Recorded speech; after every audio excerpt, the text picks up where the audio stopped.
আসসালামু আলাইকুম ওয়া রাহমাতুল্লাহি ওয়া বারাকাতুহু। আজকে ১০ম শ্রেণীর একটা মাসিক পরীক্ষা নেওয়া হয়েছিল আমাদেরই স্কুল এন্ড কলেজে। ১০ম শ্রেণীর হিসাব বিজ্ঞান প্রশ্নটা খুবই গুরুত্বপূর্ণ। এই প্রশ্নটা আমি সলভ করায় দিব। যারা যেখান থেকে দেখবে অবশ্যই সবটুকু ভিডিও দেখবা। দেখলে অবশ্যই উপকার হবে এবং এই অঙ্ক সমাধানের মধ্যে অনেক বিষয় জানতে পারবে আশা করি। তাহলে আমাদের অঙ্কতে শুরু করে দিব। আর আমরা অঙ্ক শুরু হয় কি এটা আমরা জানি। অঙ্ক শুরু হওয়ার ফরম্যাট কয়টা? জিজ্ঞেস করানো হয় নাকি? অঙ্ক শুরু হওয়ার ফরম্যাট হলো নরমালি আমরা বইয়ের মধ্যে যা পাই ৩ টা পাই। জানুয়ারি ১ তারিখে শুরু হয়ে ডিসেম্বর ৩১ এ শেষ হয়। জুলাই ১ তারিখে শুরু হয়ে পরবর্তী বছরের জুনের ৩০ তারিখ শেষ হয়। আরেকটা কি হয়? এপ্রিলের ১ তারিখ শুরু হয়ে পরবর্তী বছরের ৩১শে মার্চে শেষ হয়। এভাবে হয়। এটা শেষ হয়েছে কবে? ৩০শে জুন। এটা শুরু হয়েছে কবে? গত বছর ১ই জুলাই তারিখে। ১৬ সালে ১ই জুলাই। গত বছরের ৬ মাস, এ বছরের ৬ মাস। সবার আগে আমরা কি করব? সমন্বয়গুলো একটু পড়ে নিব। অঙ্ক পড়ার আগে কি করব? সমন্বয় পড়ব। সমন্বয় কি আছে একটু দেখে নিই। ব্যক্তিগত প্রয়োজনে পণ্য উত্তোলন। ক্রয়ের সাথে মাইনাস হবে, বিক্রয় থেকে মাইনাস হবে। ক্রয় থেকে মাইনাস হবে, মূলধন থেকে মাইনাস হবে। অলিখিত আন্তঃফেরত ও বহিঃফেরত যথাক্রমে ৪,০০০ টাকা, ২,০০০ টাকা। অলিখিত মানে এটা ফেরতটা হিসাবভুক্ত হয় নাই। তাহলে দেনাদার থেকে বাদ যাবে। বহিঃফেরত মানে কি? আন্তঃফেরত মানে কি? বিক্রয় ফেরত। বিক্রয় ফেরতে যাবে দেখি। বিক্রয় ফেরত ডেবিট, দেনাদার ক্রেডিট দুইটাই কমে। বিক্রয় থেকে মাইনাস হবে, দেনাদার থেকে মাইনাস হবে। বহিঃফেরত কি হবে? অনাদার ডেবিট, ক্রয় ফেরত ক্রেডিট। ক্রয় থেকে মাইনাস হবে, অনাদার থেকে মাইনাস হবে। এই দুই কাজ হয়ে গেল। তারপরে কি বলা ছিল? বীমা প্রিমিয়াম ২০১৭ সালে ৩০শে সেপ্টেম্বর পর্যন্ত পরিশোধ করা হলো। কোন পর্যন্ত? ৩০শে সেপ্টেম্বর পর্যন্ত। অঙ্ক শেষ কবে? জুলাই মাসে অঙ্ক শেষ। ১৭ সালে জুন মাসে অঙ্ক শেষ। জুনের পরে কোন মাস? July, August, September. কয় মাস? ৩ মাস। তবে টাকাটা ১ বছরের। তার মানে ১২ মাসের টাকাই দিছি, ৩ মাসের বেশি দিছি। ১২ দ্বারা ভাগ করে ৩ দ্বারা গুণ করে অগ্রিম বের করব। এরপরে আসি অব্যবহৃত মণিহারি ১,০০০ টাকা। মানে মণিহারটি ব্যবহার করা হয় নাই। ১ মাসে বাড়ি ১২ অনাদায়ী। অঙ্কটা কয় মাসে? ১২ মাসে। ১ মাসে যদি অনাদায়ী হয়, পাইছে কয় মাসে? অনাদায়ী হবে কখন? যদি আমি কোনো জিনিস পাওনা থাকি। যদি আমি কোনো জিনিস পাওনা থাকি, সেই টাকা যদি বকেয়া হয়, এটার নাম, এইটার সাথে কি যুক্ত হবে? অনাদায়ী। আর আমার যদি কোনো জিনিস দিতে হয় কাউকে, তখন যদি বকেয়া হয়, এটা বকেয়াও হইতে পারে, আরেকটা কি হইতে পারে? প্রদেয় হইতে পারে। প্রদেয় মানে কি? দিতে হবে। প্রদত্ত মানে কি? দিয়ে দিছি। প্রাপ্য মানে কি? পাবো। অনাদায়ী মানে কি? পাবো। বকেয়া মানে কি? পাবো। বকেয়া শব্দ দুই ক্ষেত্রে ব্যবহার হয়। কিন্তু প্রাপ্য শব্দটা অবশ্যই পাবো, অনাদায়ী শব্দটা অবশ্যই পাবো। কিন্তু অনাদায়ী পাওনা দিলে ভিন্ন শব্দ দাঁড়ায়। দেনাদার থেকে যে টাকা পাওয়া যাবে না, সেটার নাম কি? অনাদায়ী পাওনা বা কুড়ি। তাহলে অব্যবহৃত মণিহারি দেনাদার থেকে বাদ যাবে, না মণিহারি থেকে বাদ যাবে এবং চলতি সম্পদে বসবে। আর ১ মাসের বাড়ি ভাড়া অনাদায়ী মানে কি? আমি যে বাড়ি ভাড়াটা পাবো ১ মাসের পাইনি, পাইছি কয় মাস? ১১ মাস। ১ মাসে কত হবে? ১১ দ্বারা ভাগ করে ১ দ্বারা গুণ করলে ১ মাসের টাকাটা পাবো। দেনাদারের উপর ২,০০০ টাকা অবলোপন করো, মানে দেনাদার থেকে ২,০০০ টাকা পাওয়া যাবে না। অবশিষ্ট দেনাদারের উপর 10% অনাদায়ী পাওনা সঞ্চিতি রাখতে হবে। দেনাদার থেকে বাদ যাবে, তারপরে পার্সেন্টেজ ধরতে হবে। সমাপনী মজুত পণ্য ৪০,০০০ টাকা, অতিরিক্ত মূলধন ৫,০০০ টাকা যা হিসাবভুক্ত হয়নি। এই অতিরিক্ত মূলধন দুই জায়গায় থাকতে পারে। কয় জায়গায়? দুই জায়গায়। রেওয়া মিলে থাকতে পারে। তার মানে কি? হিসাবভুক্ত হয়েছে কিন্তু মূলধনের সাথে যোগ করা হয়নি। এবার বলছে হিসাবভুক্তই হয়নি। তো অতিরিক্ত মূলধন আনয়ন করলে যাবে দেখি। নগদান ডেবিট, মূলধন ক্রেডিট হবে। তার মানে নগদানও বাড়বো, মূলধনও বাড়বো। কিন্তু এই কাজটা হয়নি। তার মানে এই কাজটা করতে হবে। এবার আসি সমন্বয়, এই রেওয়া মিলটা একবার পড়ে যায়। কোনটা কোন জায়গায় বসবে? একসাথে তাহলে কয়েকটা কাজ হবে। রেওয়া মিলটা পড়ে যায়। কোনটা কোন জায়গায় বসবে?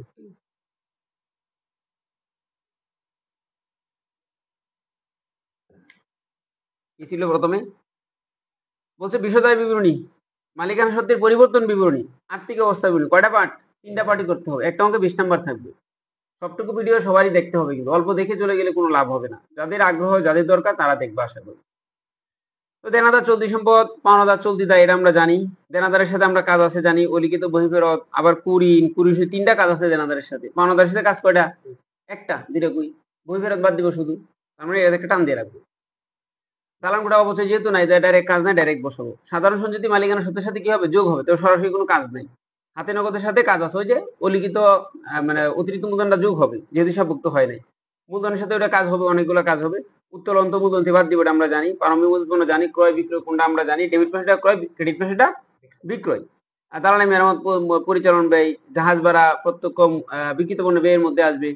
শুল্ক, আমদানি শুল্ক, এই সবগুলো কোন জায়গায় আসবে? বিক্রিত পণ্য ব্যয়ের মধ্যে আসবে। ডক চার্জ বিক্রিত পণ্য ব্যয়ের মধ্যেই আসবে। বেতন ও সম্মানী ১১৫%। এই পার্সেন্টেজের কাজ কিন্তু অনেক শিখাইছি, ক্লাসে শিখাইছি। ১15% কাজ কি বল? এই যে এটা শেখা হয়েছে, আমি এটা বলছিলাম। মাস এবং পার্সেন্টেজ থাকলে যত থাকবে তত ভাগ হবে, যত থাকবো তত ভাগ হবে। তার মানে কত ভাগ হবে? 115% আছে, 115 দিয়ে ভাগ করে 15 দ্বারা গুণ করলে কি হবে? এই টাকাটাকে কি করবো, নিচে হবে কত? 115, উপরে কত হবে? 15। সিম্পল হিসাব, তাহলে অগ্রিমটা পেয়ে যাবো। সাধারণ খরচ, যেহেতু মনিহারি নামে কোনো আইটেম নাই, ধরে নিতে হবে সাধারণ মনিহারিটা কার মধ্যে আছে? সাধারণ খরচের মধ্যে মাইনাস হবে, সাধারণ খরচ থেকে মাইনাস হবে, মনে রাখতে হবে।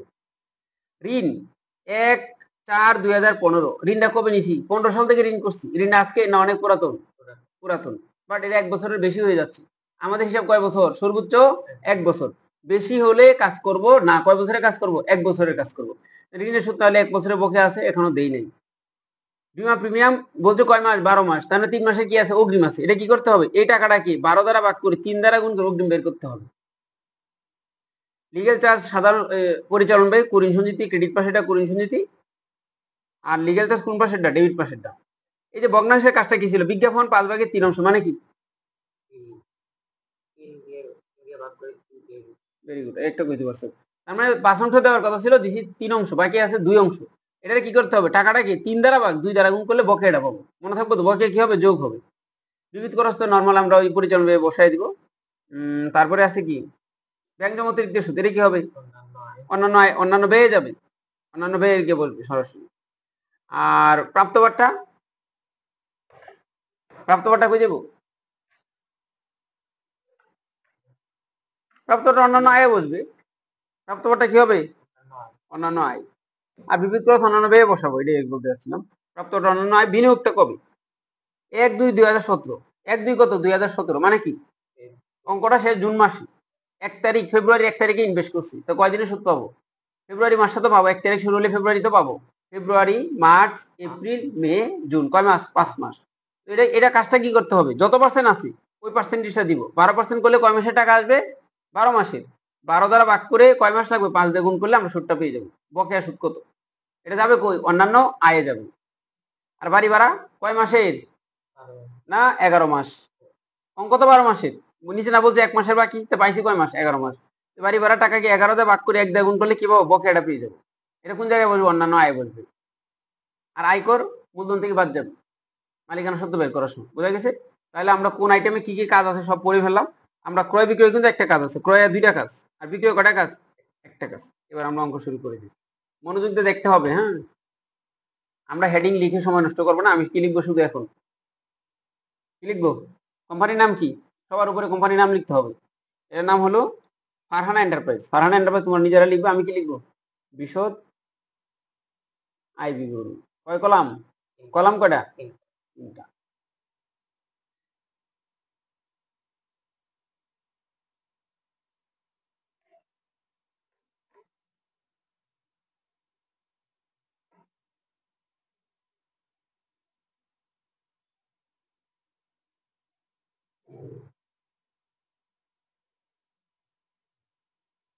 প্রথমে কি বসবে?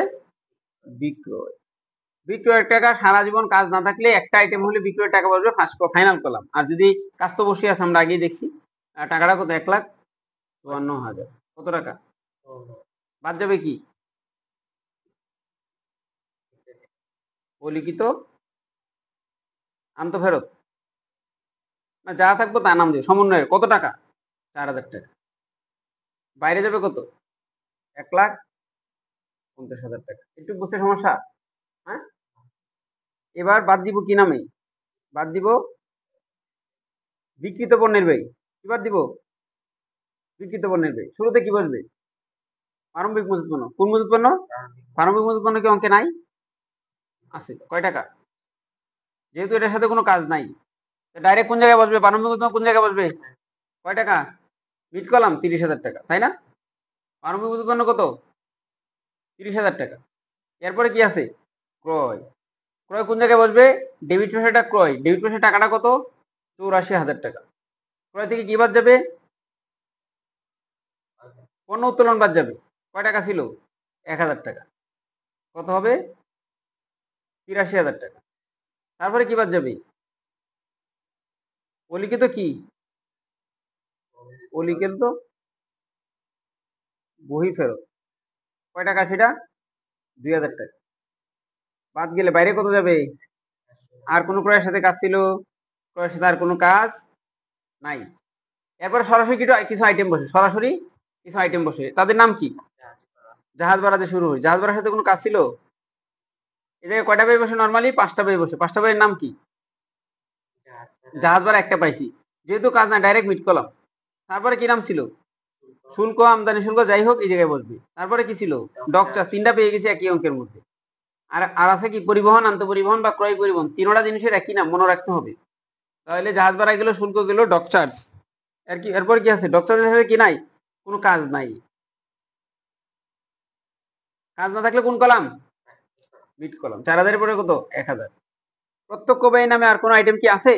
প্রত্যক্ষ ব্যয় নামে আর কোনো আইটেম নাই। না থাকলে কি করব? এগুলা যোগ করব। যোগ করে কই লিখবো? ভিতরেই রাখবো। কত টাকা হয়? কত? 80, 30, 81। সবগুলা হয়ে যায়। আরেকটা ডকচার্জ, জাহাজ ভাড়া টাকা 1000 লিখছি কেন? 1700। জাহাজ ভাড়া 1000, টাকা উল্টা পাল্টা হয়েছে কোনটার সাথে? ক্রয় বিক্রয় গেছি, জ্বালানি মেরামত। তারপর জাহাজ ভাড়া 4000, শুল্ক 1000, ডকচার্জ 1700, শুল্ক 1000, 4000 দিচ্ছি কোনটা? 2600। 2600 কি জ্বালানি মেরামত? 4000, 4000 জাহাজ ভাড়া। জাহাজ ভাড়া কত? 4000। ভালো কথা। তারপরে শুল্ক 1000, এটা 4000 দিচ্ছি, 1000। তারপরে ডকচার্জ 1700, যোগ করলে কত আসে? 30,000, 81,000, 4000, 1000, 1700, যোগ করলে কত আসে? 1,17,700। 1,17,000 কত? 700 টাকা। এটার একটা নাম আছে, নাম না দিলেও হয়, সমস্যা নাই। বিক্রয়যোগ্য পণ্যের ব্যয়। এটার নাম কি? বিক্রয়যোগ্য পণ্যের ব্যয়। এটাতে বাদ দিতে হবে কি? সমাপনী মজুত পণ্য। কি বাদ দিতে হবে? সমাপনী মজুত পণ্য। টাকাটা কত হবে? সমাপনী মজুত পণ্য কত বলছিল? 40,000। 70,000, 1,17,000 থেকে 17,700 থেকে 40,000 বাদ দিলে কত হবে? 77,700 টাকা। এবার ওই বিক্রয় থেকে, বিক্রয় কত? 1.5 লাখ। 1.5 লাখ টাকা থেকে 77,700 টাকা বাদ দিলে কত হবে? 72,000 কত টাকা? 300 টাকা। এটার নাম কি? এটার নাম কি? মোট লাভ। এই প্রত্যক্ষ ব্যয়ের মধ্যে আরো 2টা আইটেম বসে, নাম কি তার? মজুরি, পরিবহন। সেটি এই অঙ্কে নাই, থাকলে দিব, না থাকলে নাই নরমালি। এবার বাদ দিব কাকে? পরিচালন ব্যয়। কি বাদ দিব? পরিচালন ব্যয়। পরিচালন ব্যয়ের মধ্যে বেতন আছে কিনা দেখবো। বেতন তো আছে না? বেতন ও সম্মানী লিখি। কয় টাকা? কাজ আছে, মিট কলাম, যোগ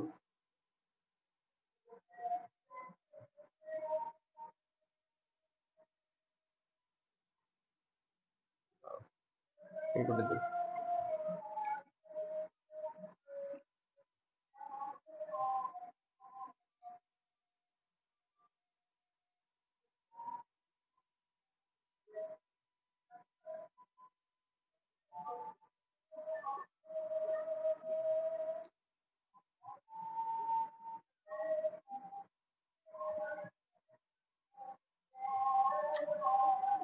যোগ হওয়ার পক্ষে প্লাস মাইনাস প্লাস হবে।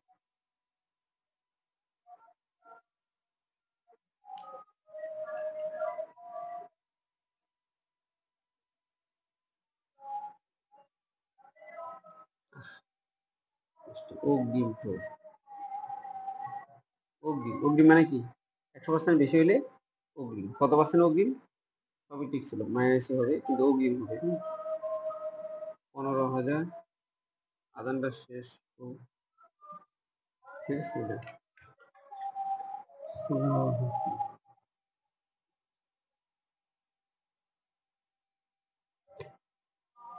2,348, ঠিক আছে।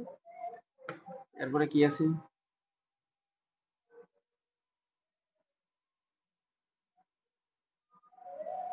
সাধারণ খরচ 5,000।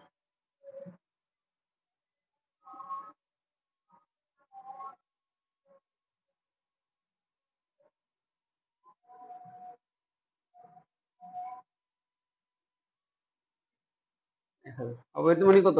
1,000। যেহেতু মনিহারি নামে আইটেম নাই, তাহলে আমরা কি করতে হবে?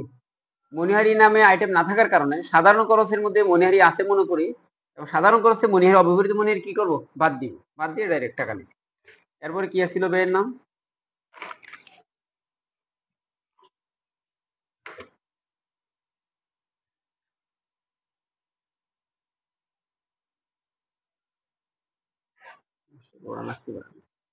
টাকা টাকা নিজেরা নিজেরা লিখবে, চলমান পৃষ্ঠা লিখে দেবে। কি পৃষ্ঠা, টাকা টাকা টাকা বিবরণ। এবারে ধারাবাহিকভাবে ব্যয়গুলো লিখবো। আর কি কি ব্যয় আছে শুরু থেকে দেখে যে, হ্যাঁ 2টা ব্যয় তো বসাইছি। দালানে মেরামত তো বসাইতে হবে। দালানের মেরামত কয় টাকা, 2600 টাকা, যেহেতু কাজ নাই মিট করলাম। এরপরে জাহাজ ভাড়া বসাইছি, শুল্ক, ডকচার্জ, বেতন সম্মান, সাধারণ খরচ বসাইছি, বিমা প্রিমিয়াম। বিমা প্রিমিয়ামে কি আছে,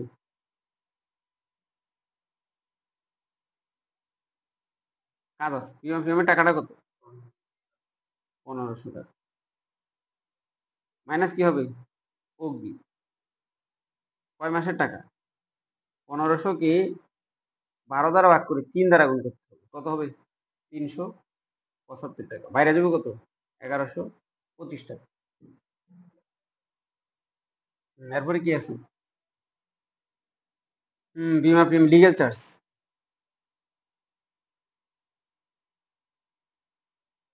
টাকাটা কত, লিগ্যাল চার্জ, ডেবিট পাশেটা লিগ্যাল চার্জ কত টাকা, 3000 টাকা, যেহেতু কাজ না মিট করলাম। এরপরে কি, কুরুনির একটা কাজ আছে। কুরুনির কাজটা কি করব, সবার আগে কি লিখবো, আচ্ছা কুরুনিটা পরে করলেও পারি, বিজ্ঞাপন লিখে দিই। বিজ্ঞাপনে কি ছিল, 5-এর 3 অংশ। বিজ্ঞাপন আছে কত, 5500 টাকা না, বিজ্ঞাপন কত, 5500 টাকা। কিন্তু কয় ভাগের টাকা, 5 ভাগের 3 ভাগ টাকা, তাহলে বকেয়া কত অংশ, বকেয়া 2 অংশ বকেয়া। এই 5500 টাকা কি কি করতে হবে, 3 দ্বারা দিছি, 3 দ্বারা ভাগ করে 2 দ্বারা গুণ করে বকেয়াটা বের করবো। কত টাকা, 5500 ভাগ কত, 5500 ভাগ 3 গুণ কত, 2, 2 ভাগ নামা কি, 3300 কত টাকা, 67 টাকা।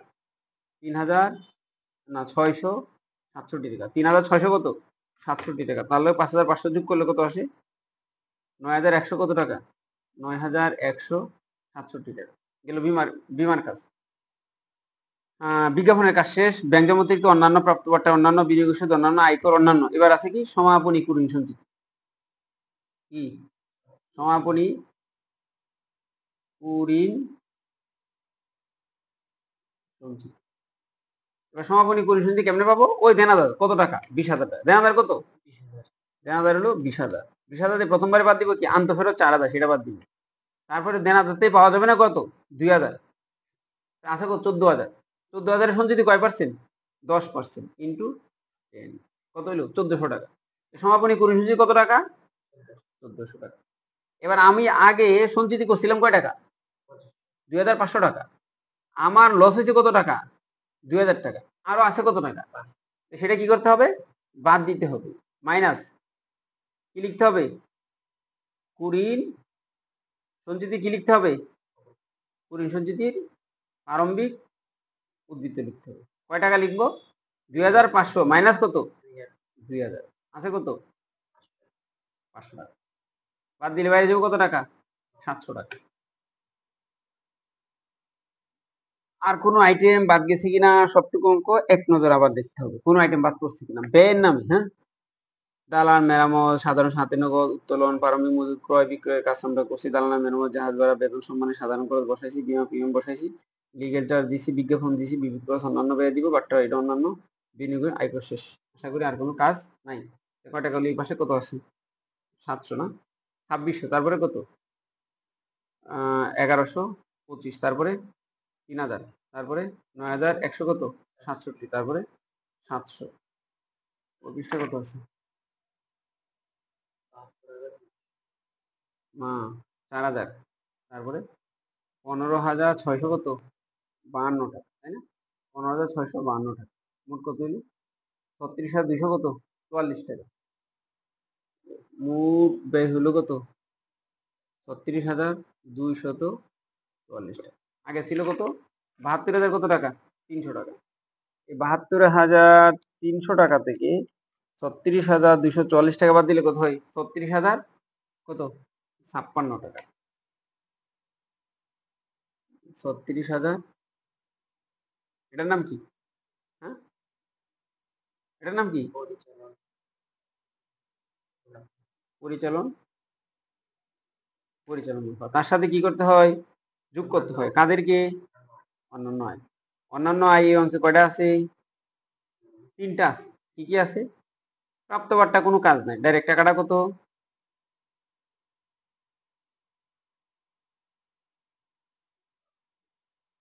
প্রাপ্ত বাড়ি ভাড়া আছে। বাড়ি ভাড়া কত? 11,000। বাট্টাটা কত বলতে হবে? বাড়ি ভাড়া ওনা দেয় কয় মাসের? 1 মাসে। 1 মাসে কত? 11 মাসে 11,000 হলে 1 মাসে কত হবে?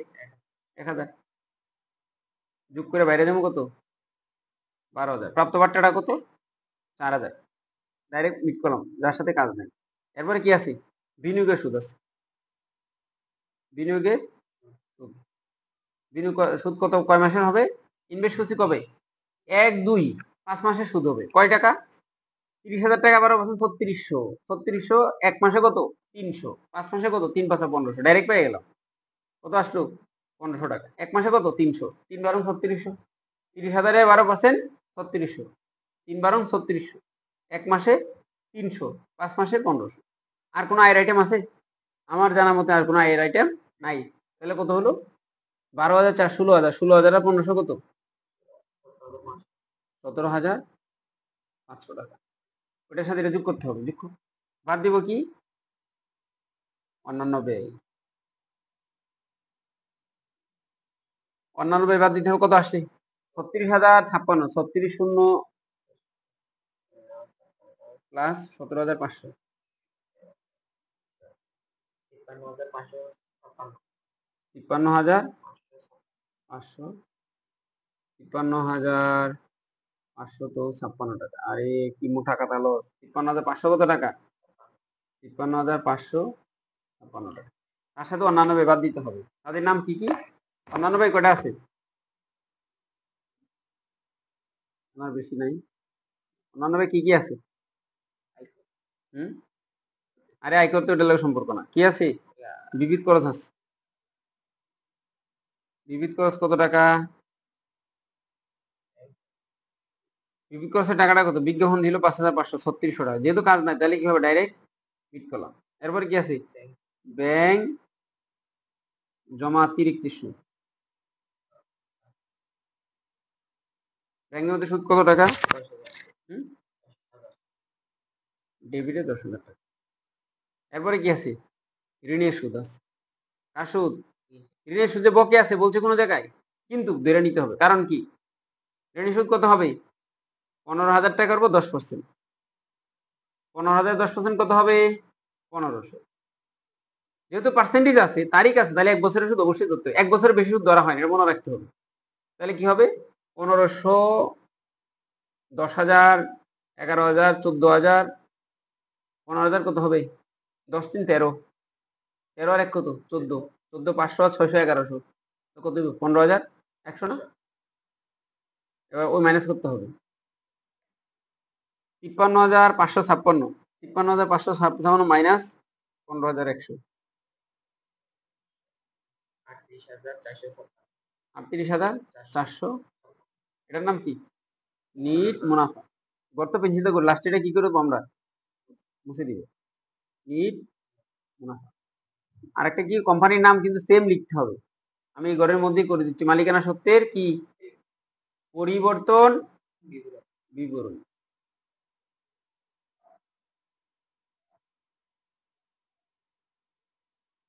দুই কলাম করলেও হয়, 3 কলাম দরকার নাই। প্রথমে কি লিখবো? দেখা যাচ্ছে তো না। প্রথমে লিখবো কি? মূলধন।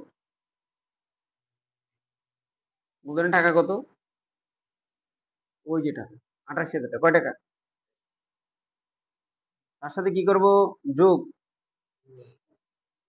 অতিরিক্ত মূলধন। কয় টাকা? সমন্বয়ে 5,000 টাকা ছিল, সেটা আগে যোগ করতে হবে। কত হবে? 91,000 টাকা। তার সাথে যোগ করবো কি? নিট লাভ যোগ করবো। নিট লাভ কত? 38,400 কত টাকা? 56 টাকা। যোগ করলে কত হয়? 91,000 প্লাস 38 91 38 যোগ করলে 456 তো ডাইরেক্ট বসে যাবে। 129 না 19? ও 129। 1,29,400 কত টাকা? 56 টাকা। তারপরে কি করব? উত্তরণ কি করব? বাদ দিব। উত্তরণের মধ্যে কি কি আছে? রেওয়া মিলে যে উত্তরণটা আছে এটা কি? নগদ। নগদ কয় টাকা? 35,000 টাকা। ইনার কলমে লিখবে। আর এটা কি আছে? পণ্য আছে। পণ্য কয় টাকা? পণ্য উত্তোলন কত? 1,000 টাকা।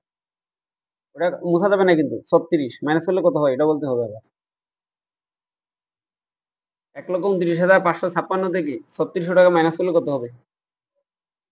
না 36,000, হ্যাঁ 36,000। হ্যাঁ বরাবর 93। কত? 93,400। ওটা বললে তোর খবর আছে বুঝিস। আবার বাদ দিব কারে? আয়কর বাদ দিব। আয়করের টাকাটা কত? 5,000। কত হয়েছে? 93,456। তার থেকে আবার 5,000 বাদ। এবার হবে 89,456 হবে। তার সাথে সাধারণ সঞ্চিতি কি করব? যোগ করব। সাধারণ সঞ্চিতি টাকাটা কত? 10,000, তাই না? 1 2 3 নাম্বার 10,000 যোগ করলে কত হয়? 99,456। এটার নাম কি? সমাপনী। সমাপনী কি? মালিকানা। সমাজ শেষে এমনি একটা টান দিয়ে ক্লোজ করবে। এটার নাম কি গেল? সমাপনী মালিকানা সত্ত্ব। সমাপনী এতক্ষণ কি লেখা দেখা যায়নি? সমাপনী মালিকানা সত্ত্ব। হ্যাঁ, প্রয়োজন স্ক্রিনশট দিয়ে রাখবা, দেখি প্র্যাকটিস করতে হবে। এবার আমরা সবার শেষ যে পার্টটা সেটার নাম কি? আমরা সমীকরণ তো সবাই জানি, এ সমান এল প্লাস ওই। এই সমীকরণটাই আর্থিক অবস্থার বিবরণ। আর্থিক অবস্থার বিবরণ তারিখটা হয় কি? সমাপ্ত বছর হয় না, কি হয়? 31 ডিসেম্বর 2017 সাল। একটু এই জায়গায় ডিসেম্বর হবে না, কি হবে? 30 জুন 2000 কত? আর্থিক অবস্থার বিবরণ। কোম্পানির নাম কি? সবার উপরে এটা লিখবো। এটার নাম কি হবে? আর্থিক অবস্থার বিবরণী। কত লিখবো? 30 জুন 2000 কত? 17। শেষ। প্রথমে কি হবে? স্থায়ী সম্পদ। সম্পদ কয়টা? 3টা কলম। টাকা টাকা বিবরণ নিজেরা নিজেরা লিখে নিবা। টাকা টাকা বিবরণ বিবরণ। প্রথম কি? স্থায়ী সম্পদ। স্থায়ী সম্পদ আমরা তো অঙ্কটা একাধিকবার করা হয়েছে। আমরা অঙ্ক পড়েই দেখছি যে স্থায়ী সম্পদ কয়টা আছে? একটা আছে। তার সাথে কি নাই? কোনো আবার কাজ নাই। নাম কি তার? যেহেতু একটা এবং কোনো কাজ নাই, তাহলে কোন জায়গায় লিখবো? Direct final column. টাকাটা কত লিখতে হবে? 43,000 টাকা। এরপরে কি হবে? না, বিনিয়োগের একটা কলাম আছে, কলাম আছে। দীর্ঘমেয়াদী কত পার্সেন্ট বিনিয়োগ ছিল? 12% বিনিয়োগ। কয় টাকা? 30,000। যেহেতু একটা, ডাইরেক্ট ফাইনাল কলাম। এরপরে কি হবে? চলতি সম্পদ। একটা স্থায়ী সম্পদ, একটা বিনিয়োগ আর একটা চলতি সম্পদ। চলতি সম্পদ কি কি? আমরা শুরু থেকে শুরু করে দিতে পারি। হাতে নগদ আছে অঙ্কে? আছে তো। হাতে নগদ কয় টাকা? 18,000। যেহেতু হাতে নগদের সাথে কাজ আছে, কি কাজ ছিল? ওই যে অতিরিক্ত মূলধন যোগ করা হয়নি, সেটা কি যোগ করতে হবে? অতিরিক্ত মূলধন। নগদে আনছি না। কয় টাকা? 5,000 টাকা। 5,000 টাকা যোগ হবে, তাহলে যোগ হয়ে বাইরে যাবে কত? 30,000 কয় টাকা? এরপরে আমরা লেখা শুরু করবো। দেনাদার দিয়ে শুরু করে দিই। দেনাদার কত ছিল? 20,000 টাকা। দেনাদার কাজ ছিল কয়টা টান আছে? 3টা টান আছে। 3টাই বাদ দিতে হবে। কি দিতে হবে? অলিখিত কুড়ি বাদ দিতে হবে। কি দিতে হবে? অলিখিত কুড়ি। কয় টাকা? 2,000 টাকা। বাদ দিলে কত হয়? 18। তাতে কি বাদ দিব? অলিখিত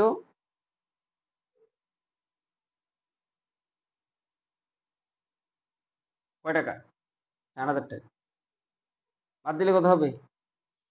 14,000 টাকা। তার থেকে কারে বাদ দিব? সমাপনী সঞ্চিতি। সমাপনী কুড়ি, এই 14,000-এর 10% কত? 1400 টাকা। 14,000-এ 14,000-এ 1400 টাকা বাদ দিলে 1000 বাদ দিলে 13,000, তার মানে 12,000 কত টাকা হবে? 600 টাকা। এটার কাজ শেষ। সমাপনী মূল উৎপন্ন ডাইরেক্ট বসায় দিই, যেহেতু কোনো কাজ নেই। সমাপনী মূল উৎপন্ন কত টাকা ছিল? কাজ নাই যেহেতু, ডাইরেক্ট মিড কলাম 40,000। এরপরে অনাদায়ী যা যা ছিল সেটি আসবে। অনাদায়ী কি আছে? অগ্রিম বীমা আছে। অগ্রিম বীমা কত? 375 টাকা। তারপরে কি আছে? অনাদায়ী বাড়ি ভাড়া আছে। অগ্রিম ব্যয় আসবে, আর কি আসবে? বকেয়া আয় আসবে। অনাদায়ী বাড়ি ভাড়া কত ছিল? 1000 টাকা। আবার কি আছে? অনাদায়ী বিনিয়োগের কি আছে? সুদ আছে। কয় টাকা? কত পাইছিলাম? 1500 টাকা না পাইলাম? আরেকটা কি আছে? আইটেম আলহামদুলিল্লাহ ভালোই দিছি। কি আছে? অব্যবহৃত মণিহারি। কয় টাকা ছিল? 1000 টাকা। সমন্বয় আর কেউ আছে যেটা আমরা হিসাবভুক্ত করি নাই? বীমা প্রিমিয়াম লিখছি, অব্যবহৃত মণিহারি লিখছি, অনাদায়ী বাড়ি ভাড়া লিখছি, তাই তো? দেনাদারের কাজ করছি, সমাপনী লিখছি, অতিরিক্ত মূলধন যোগ করার কথা সেটাও করছি। সমন্বয় দিয়ে যেটা আসে, অগ্রিম বেতন ও সম্মান, এটা তো লিখি নাই, এটা লিখতে হবে। ঠিক আছে? এটি দেখা গেছে তো না? কয়টা নাম? সম্পদ কয়টা লিখছি? 1টা 2টা 3টা 4টা 5টা 6টা 7টা সম্পদ লিখে হয়েছে অলরেডি। বকে আয় লিখছি, অগ্রিম ব্যয় লিখছি, আরেকটা অগ্রিম ব্যয় বাকি লিখছি, নাম কি তার?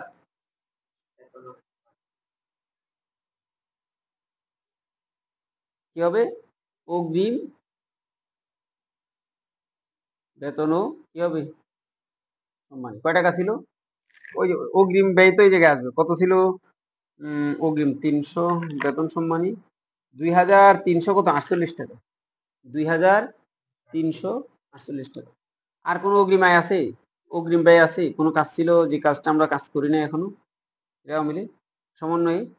আচ্ছা, রেওয়া মিলে আর কোনো চলতি সম্পদ আছে কিনা একটু নজর রাখতে হবে প্রয়োজনে। অঙ্ক যেহেতু বড়, পরীক্ষা এত বড়রা দিবেন, একটু কম থাকবে। দেনাদার লিখছি, হাতে নগদ লিখছি, চলতি সম্পদ দেনাদার সমন্বয় বাদ করছে কিনা দেখতে হবে। হ্যাঁ, চলতি সম্পদ চলতি সম্পদ চলতি সম্পদ চলতি সম্পদ আর অঙ্কে নাই, তাহলে আমাদের কাজ শেষ। আমরা প্রয়োজন যুগটা একটু পরে করবো। এবার আমরা কোন পাশে? দায় পাশে চলে আসি।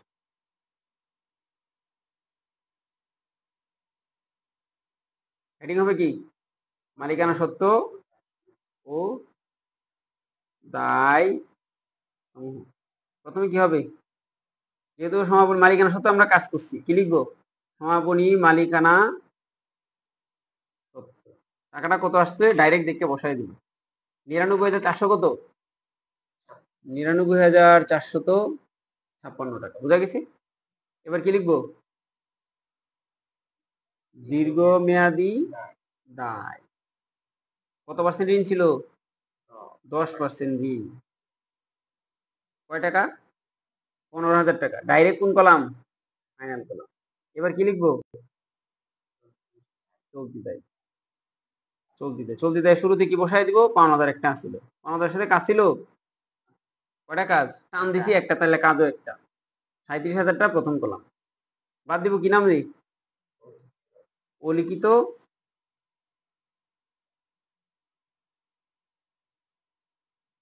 বই ফেরত। কয় টাকা? 2,000 টাকা। বাইরে দেবো কত? 35,000। এবার কি আসিল? আর বকেয়া কি আছে? বকেয়া বিজ্ঞাপন আসিল না? বকেয়া বিজ্ঞাপন কয় টাকা? বিজ্ঞাপন বকেয়া ছিল 3,667 টাকা। 3,000 কত? আর কি বকেয়া আছে? অগ্রিম আয় আছে। বকেয়া ব্যয় অগ্রিম আয় আসবে, আছে কিনা? ঋণের বকেয়া, ঋণের সুদ কি আছে? বকেয়া ঋণের সুদ। কয় টাকা সুদ ছিল বকেয়া? অনাদায়ী বিনিয়োগের সুদ কত ছিল? মনে হয় বলতেছি, অনাদায়ী বিনিয়োগের সুদ ছিল কত টাকা? 1500 টাকা। এটাও 1500? না, দুইটা কি 1500 হয়নি? 10%। ওটা তো ফুল 1 বছর। হ্যাঁ, ঋণের সুদটা 1500 হবে। আর এটা তো 5 মাসে, 1 মাসে 3600, 1 বছরে 3600, 1 মাসে 300, 5 মাসে 1500। আর ঋণের সুদ তো ফুল 15,000 টাকা, 10% 1500 টাকা ফুল 1 বছরে। আর কোনো বকেয়া ব্যয় আছে কিনা নজর রাখতে হবে, অঙ্কের মধ্যে একটু দেখতে হবে কোনো চলতি দায় বাদ করছে কিনা, একটু অধিকত যাচাই করার জন্য। ৫,০০০ লিখছি, আর ও চলতি দেয় মনোযোগ দিয়ে দেখতে হবে। চলতি দেয় ঋণ তো আমরা কাজ করছি, লিগেল চার্জ করছি, বিজ্ঞাপন বকেয়া খরচে কাজ করছি, বিনিয়োগের সুদ কাজ করছি, অগ্রিম বাড়ি, এটা কি বাড়ি ভাড়া বকেয়া, এটা তো করছি, আয়কর তো মূলধনে বাদ দিয়ে দিছি। আর কোনো আইটেম আমাদের সমন্বয় থেকে বা সরাসরি পড়ে নাই। এবার আমাদের একটু চেক দিতে পারি, চেক এন্ড ট্রায়াল দিতে পারি যে কত, এটা কত আসে। চলতি দেয় ৩টা আছে, ৩৫,০০০, ৩,৬৬৭।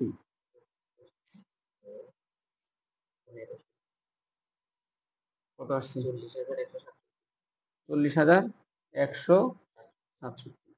এবার আমরা ৪০,১৬৭ প্লাস ওটা ১৫,০০০, ওটা কত? ৯৯,৪৫৬ যোগ করলে একদিকে একটু নোট করে ১,৫৪,৬০০ কত? ২৩ এদিকে কি কি আছে সম্পদ? এদিকে লিখি না এখনো না? ২৩,০০০ না? ২৩,০০০ কত? ৬০০, তারপরে ১২,৬০০, তাই না? তারপরে ৪০,০০০, তারপরে ৩৭৫, তারপরে ১,০০০, তারপরে ১৫০০, আর ওটা ২৫০, তারপরে ২৩৪৮, তাই তো? ৯৪,৪২৩, তার সাথে ৩০,০০০ যোগ, তার সাথে ৪৩,০০০ যোগ, ১,০০,০০০। আগেরটা কত আসছিল? ৫৪ না কত? ৬২৩। ১,৫৪,৬২৩ টাকা, ৯,৮০০ টাকা ডিফারেন্স। হোয়াট? ৯,৮০০ ডিফারেন্স, রেওয়া মিল সঠিক আছে কিনা আমরা দেখবো।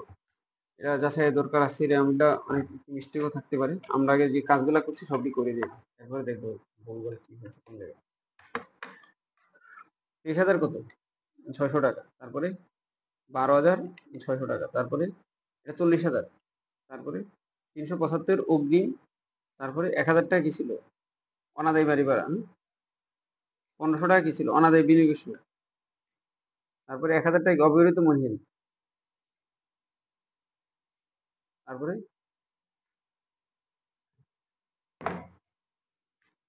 ২,৩৪৮। ওর আগে তো লিখছি ৯১ লিখছি, টাকা ডিফারেন্স ৮২,৪২৩, ৮২,৪২৩, ৯১,৪২৩, ৯,০০০ টাকা ডিফারেন্স। যোগফল আগে বেশি লিখছি, যোগটা দিলে আবার চেক দিই। কত? ২৩,০০০ না? ২৩,০০০ কত? চলতি সম্পদ, তাই না? ২৩,৬০০ টাকা, তারপরে ১২,৬০০ টাকা, তাই তো? তারপরে ৪,০০০ টাকা, তারপরে ৩৭৫ টাকা, এটা কত? ৩,৫০০ একসাথে বসাই দিই। ক্যালকুলেটরের কোনো ঝামেলা আছে? ২৩,৬০০ প্লাস ১২,০০০, ২৩, ১২, ৩৬, এটা সত্য আছে, তাই তো? তারপরে ৪০,০০০, ৭৬, ৩৭৫, তারপরে ২,০০০, ৩,৫০০ একসাথে দিই, ২,৩৪৮, ৮২,৪২৩, এটাতে মনে হয় দুইবার যেতে এক আসছি। কত? ৮২,৪০০ কত? ২৩ টাকা, তার সাথে ৩০,০০০ হলো বিনিয়োগ, তাই না? বিনিয়োগ ৩০,০০০ না? যোগ করলে তারপরে কত? ৪৩,০০০। ১,৫৫,৪০০ কত? ১,৫৫,৪২৩। আমাদের আগে আসছিল কত? ১,৫৪,০০০ না? ৬২৩। ডিফারেন্স কত? ৮০০ টাকা, তাই না? ৮০০ টাকার কোনো ফিগার কোনো জায়গায় কি বাদ পড়ছে কিনা, রেওয়া মিলের মধ্যে আছে কিনা, একটু পরবর্তী পর্যায়ে আমরা দেখবো প্রয়োজনে। এখন এটা নিয়ে সময় বেশি নষ্ট করব না। বিবিধ খরচ না ৩৬০০, তাই তো? বিবিধ খরচ ৩৬০০ তে দিছিলাম।